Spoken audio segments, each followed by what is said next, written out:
नमस्कार, आप देख रहे हो डीपी के न्यूज़। मैं आपके साथ सुभाष चौधरी।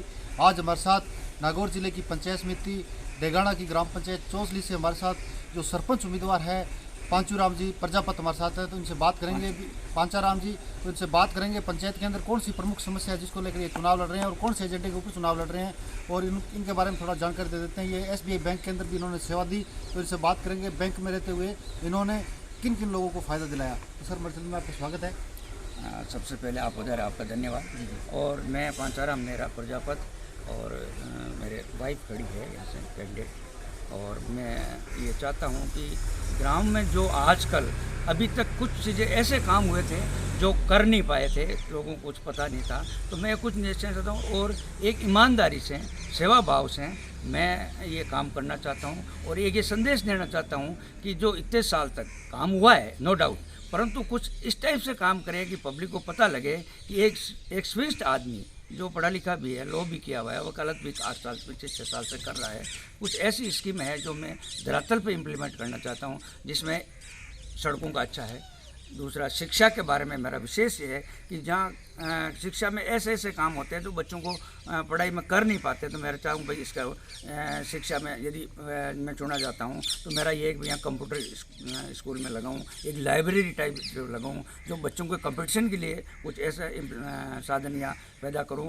गवर्नमेंट बहुत पैसा देती है, तो उस स्कूल के अंदर एक रूम है, कंप्यूटर है, जो ऑनलाइन लाइब्रेरी है, इस टाइप का करूँ तो बच्चों को अच्छी शिक्षा मिले। एक कुछ जो गाँव की एक थोड़ा कटु सत्य भी है कि गांव में कुछ क्या है कि रास्ते वगैरह ऐसे हैं जो खेतों में जाने में और में दिक्कत होती है। तो मेरा सभी की सहभागी से ऐसा रहेगा कि हर खेत किसान को आने जाने का रास्ता मिले और पढ़ाई का हो। और दूसरा, गांव में स्वास्थ्य की कुछ ज़्यादा दिक्कतें रहती है, तो मैं चाहता हूं कि स्वास्थ्य के बारे में ज़्यादा से ज़्यादा मैं गवर्नमेंट से मतलब हेल्प ले करके और ज़्यादा से ज़्यादा काम करवाने की कोशिश करूं।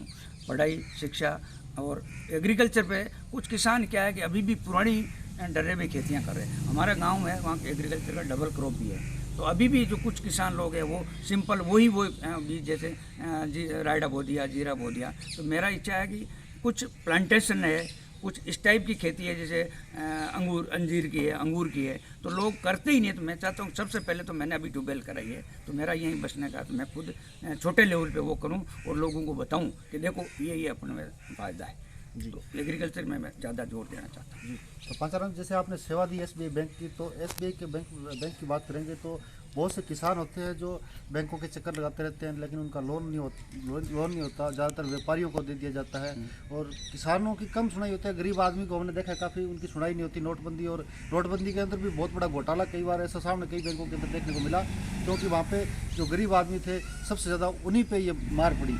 तो जो बड़े बिजनेसमैन थे उनके आपने देखोगे मोदी जी का एक सपना था भी, जैसे नोटबंदी की उन्होंने भी काला धन बाहर आएगा, तो ये इसका कारण क्या रहा? काला धन बाहर क्यों नहीं आया? कुछ ऐसा है जो ये मैं रिटायर हो चुका था उस टाइम से, मैं अक्टूबर 14 में रिटायर हो चुका था, परंतु उसमें क्या है कि कुछ मुझे ऐसा महसूस हुआ कि प्लानिंग में कहीं कुछ गड़बड़ रही है। ये पहले आम आदमी को पता लगना चाहिए क्या होना चाहिए, कैसा होना चाहिए, कुछ टाइम मिलता और मिलता। तो मैं ज़्यादा उस पर कॉमेंट नहीं करूँगा। अब आप जो कह रहे हो ना एग्रीकल्चर का जो या किसानों को जो फ़ायदा देने की बात है, तो मेरा एक्सपीरियंस ये रहा है कि एक तो किसान होते हैं अनपढ़, और एक क्या शहर के जो मैनेजर समझ लो, स्टाफ समझ लो, वो क्या ग्रामीण क्षेत्र से ज़्यादा वाकिफ़ नहीं होते हैं। लैंग्वेज की प्रॉब्लम भी होती है, कुछ मेंटलिटी भी होती है। अब जैसे मैं किसान परिवार से जन्म से था, खेती भी मैंने की है, ट्रैक्टर चलाया, हल चलाया, बैल से मैंने खेती कर रखी है बचपन में। तो मैं जहाँ 1-2 ब्रांच में रहा एग्रीकल्चर में, वहाँ के किसानों को मैंने बुला के अलग अलग मीटिंग है कि भाई क्या करना है। उनकी जो समस्याएँ थी कि कुछ ऐसे हमारे थोड़ा सा शॉर्ट फंड ज़्यादा दो, तो आपस का जो लेन देन है, मतलब बनियों से समझो चाहे और का, तो उसमें और उनके जंगल में फंस जाते हैं। तो मैंने सबसे पहले ये किया भाई आप बैठो, क्या आपकी ज़रूरत है। तो मोटा मैंने ये मेरे ऊपर के इंचार्ज से बात करी। तो पांचाराम जी, थोड़ा सा मैं आपकी बात रोकूंगा। तो जैसे आपने देखा होगा बहुत से बड़े व्यापारी जो पैसा लेके बैंकों के भाग जाते हैं, लेकिन किसान अपना ज़मीन के डॉक्यूमेंट भी वहाँ रखता है, लेकिन फिर भी उसको लोन नहीं मिल पाता। इसका कारण क्या है? इसका मेन कारण ये किसान एक तो क्या है कि ज़्यादा मतलब क्या कि वो एग्रेसिव नहीं होते हैं, स्कीम को समझते नहीं है। एक बार कह दिया वो देखे यार ये तो मैंने जैसे एक इमेज इस टाइप की बना रखी है बैंक वालों को बाकी, वैसा ऐसा कुछ है नहीं। यदि पढ़े लिखे लोग हैं, बच्चे उनसे जावे करें तो काम होता है। ऐसा कुछ नहीं है कि बैंकें ख़राब है, ऐसा कुछ नहीं है। बड़े वाले लोग ने आप जो कह रहे हो उसमें कुछ ऐसा है कि वो जो गवर्नमेंट की स्कीम होती है उसका, हालांकि ज़्यादा मुझे नहीं कहना चाहिए, पर उसमें उसका थोड़ा मिसयूज़ करते हैं। बाकी छोटे किसान, छोटे व्यापारी वो इतने ईमानदार होते हैं कि उनको यदि आप ज़रूरत के हिसाब से, भाई उसकी ज़रूरत मान लो है और उससे यदि कम दोगे तो वो बढ़ियों के, या बढ़िया नहीं कहना चाहिए, एक तरह जो साहूकार लोग हैं उनके चक्कर में फंस जाते हैं, तो उनकी जो भी होती है, कभी फसल खराब हो जाती है तो वो दबाव में आ जाते हैं। यदि उनका पूरा पैसा देवें तो और कोई उसका NPA वगैरह कोई चांस बनता नहीं। ऐसा मैंने करके देखा है। पांचाराम जी, आप एक न्यायपालिका में रहे हो और अभी जो आपकी यहाँ से मिसेज चुनाव लड़ रहे हैं सरपंच का, तो ये भी एक प्रथम न्यायपालिका है, ग्राम पंचायत। लेकिन जो स्थापना हुई पूरे भारत देश की पंचायती राज की, वो ये नींव थी नागौर, यहीं से रखी गई थी। पहली पंचायत समिति नागौर बनी, लेकिन आज पंचायती राज कमजोर हो रहा है, जनता को न्याय नहीं मिल पा रहा। आप जोधपुर हाईकोर्ट में भी आपने सेवा दी, तो उसके अंदर आपने देखा होगा बहुत से लोगों को छोटे छोटे झगड़े के लिए आप जैसे वकील के पास या कोर्ट जाना पड़ता है। तो इसका अगर आपको यहाँ से मौका मिलता है आपकी मिसेज को, क्या इस जनता को सही न्याय मिल पाएगा? ऐसा है कि मेरा ये है कि मेरा एक सपना है कि मैं शुरू से बैंक में सही काम किया, 1-2 डिपार्टमेंट में और भी रहा, मैंने मेरे हिसाब से काम किया। अभी भी मेरी एक, मैं गांव में विकास की तरफ बढ़ूं, तो गांव वालों का ये है कि गांव वाले क्या, अनपढ़ लोग ज़्यादा है, और दूसरा एक बड़े अफसर से और से बीच में कुछ लोगों का ऐसा रहता है कि मीडिएटर के बीच में आगे और आगे। तो मैं चाहता हूँ कोई मीडिएटर नहीं, डायरेक्ट मेरे से मिले, मेरी वाइफ से बते, या एक टाइप मेरा इच्छा है कि कोई रजिस्टर वगैरह रखूँगा, हर आदमी की जो समस्या है वो आप बताएं, मैं उनसे बात करूँ। और दूसरा, गाँव में क्या अभी भी लोगों की मेंटलिटी वो है कि हमारा तो काम जो बीच वाला ही करेगा। तो ये मैं चाहता हूँ ये बीच वाला एजेंसी सिस्टम और ख़त्म करके डायरेक्ट काम करूँ, और जो अच्छा काम करें, और गाँव वालों की ज़्यादा से ज़्यादा जो उनकी है सही काम है उनको तत्काल करें, गलत काम को करें नहीं। और दूसरा क्या है कि गांव में अभी भी ऐसा है कि एक मेंटलिटी बनी हुई है कि या इनको दो और वो दो, और ये तो बिना उसके बीच वाले के काम होता नहीं। तो मेरा ये एक सपना है कि मैं जीतूँ या मेरे वाइफ जीते, तो हम मिल कर के उसको ऐसा करें कि कोई बीच वाला नहीं, जो जिन्हें काम है उसको हम तत्काल करें। और दूसरा काम है उनको ये बताने की कोशिश करें, भाई देखो गलत काम का आप करो मत, अच्छे काम के लिए 24 घंटे का आपके लिए हम तैयार है।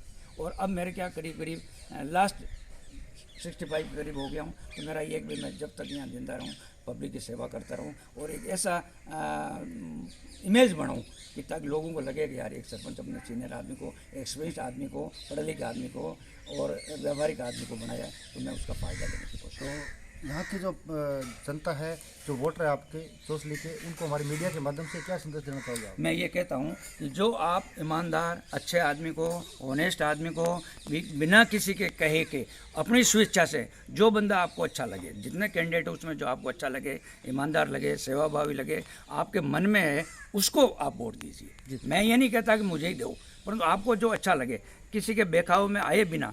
कि देखो ये प्रजातंत्र है, प्रजातंत्र में अपन को संविधान में जो अधिकार दिया हुआ है, बाबा साहब अम्बेडकर जो संविधान बनाया, उसका जो अधिकार दिया, उस अधिकार का सदुपयोग करें बिना किसी के बेखाव के, और 100% वोटिंग करें। जी, तो पांचाराम जी जनता के बीच में जाते हैं उम्मीदवार, लेकिन वादे करते हैं, लेकिन जीतने के बाद में वो वादे पूरे नहीं करते। जनता को हमेशा ही धोखा ही मिलता है। अगर आपको जैसे मौका मिलेगा, क्या वो आप वादे पूरे करोगे? मैं ये आपसे सामने मैसेज देना चाहता हूँ कि मैं 101% यानी 100% मेरी ये तमन्ना है कि मैं इस एज में न तो कभी ज़िंदगी में गलत काम किया, न करूँगा, न करने दूँगा। मेरा ये सबसे है, और ईमानदारी से जो भी जिनका अच्छा काम है उसका अच्छा काम करूँगा। गाँव के विकास में, शिक्षा, स्वास्थ्य, और दूसरा बच्चों के जो कंपटीशन में, गांव में क्या है कि गांव के बच्चे डिफीट खा जाते हैं। क्यों खा जाते हैं? उनको शहर में वो पैसा दे के कोचिंग कर नहीं सकते। तो मेरा एक स्वप्न है कि मैं यहाँ एक अपने स्कूल में या पंचायत में एक ऐसा रूम बना करके, कंप्यूटर वगैरह लगा करके गवर्नमेंट की हेल्प से, और बच्चों को कंपटीशन के लिए तैयारियाँ करवाने की कोशिश करूँगा। हो सके तो उनके ट्यूटर वगैरह उनको भी मैं एंगेज करने की कोशिश करूँगा। जी, तो ये थे हमारे साथ सरपंच उम्मीदवार है, उनके जो प्रतिनिधि कर रहे हैं, उनके साथ कंधा से कंधा मिलाकर जनता के बीच में जा रहे हैं और वादे कर रहे हैं कि हम वादे पूरे करेंगे। तो एक बार इनसे फिर मुलाकात होगी अगर यहाँ की जनता इनको मौका देती है तो। और मैं लास्ट में ये आपसे कहना चाहता हूँ कि आप पधारे, आपका धन्यवाद। और मैं 36 कौम से ये एक तरह से रिक्वेस्ट करता हूँ कि भाई आप वोट कास्टिंग जरूर करें, 100% वोट कास्टिंग करें, और जो आपको अच्छा लगे ईमानदार समझो, पढ़ाई में समझो, या आपको ऐसा लगे कि ये अपना काम करेगा, उसको वोट दे। मैं ये आपके माध्यम से ये नहीं कहना चाहता कि भाई मुझे ही वोट दो, जो आपको अच्छा लगे उसको दो, परंतु 100% वोट दो और गांव के विकास में आपको लगे कि ये सहयोग अच्छा करेगा, उसी को जिताने की कोशिश करें। जी। तो इन्होंने बताया पंचायत के अंदर जो प्रमुख समस्या है और ये अगर इनकी जनता इनको मौका देती है तो उसका ये समाधान करेंगे। हमारे सहयोगी कैमरामैन के साथ मैं सुभाष चौधरी।